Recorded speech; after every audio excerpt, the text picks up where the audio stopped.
what in your mind is right now the most powerful branch of the federal government? Or, like you mentioned, is it the fourth branch of government now, this bureaucratic state, these agencies, these departments that essentially have very little oversight? They create most of the legislation that Congress rubber stamps, and that we can't really transition a lot of these individuals out outside of just the cabinet members, the heads of these departments, but the lower level staff members that continue on with an agenda.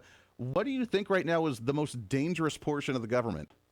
Well, I mean, I think you set that up perfectly. I mean, it's definitely still the administrative state, which in theory is supposed to be part of the executive branch.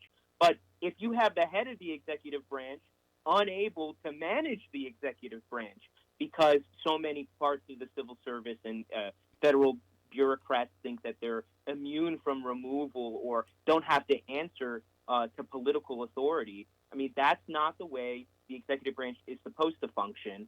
And agencies aren't supposed to be able to just go off and do whatever they want. And the end of Chevron deference, I think, is a great example of how we're getting back to the way things used to be. So under Chevron, which was this old Supreme Court case from 1984, John Paul Stevens wrote this opinion that said if laws are ambiguous, agencies have the get deference in interpreting them, and judges aren't supposed to second guess the agencies, which is a ridiculous distortion of what the founders wanted, where Right. the judges, Congress writes the law, and when there's a fight about what it means, the courts tell us its meaning. I mean, that's just such a basic principle of the separation of powers. And Chevron disrupted that. So you had agencies who were not politically accountable go off and make crazy regulations that push the bounds of what they could do, push the bounds of what Congress ever wanted them to be able to do.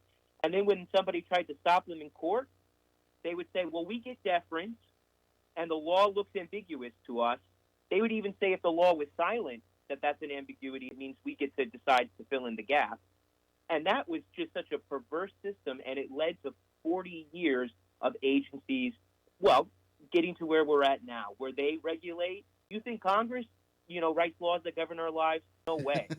It's agency regulation. They control every aspect of our lives, from big companies to mom and pop shops and even everyday people. It's a scary thought that we allowed them to have that much power, for sure. But I want to lead into this by asking you a quick question: are we able to actually rein that power in from that bureaucratic state? But are we actually going to be able to tackle this monster that is this fourth branch of government?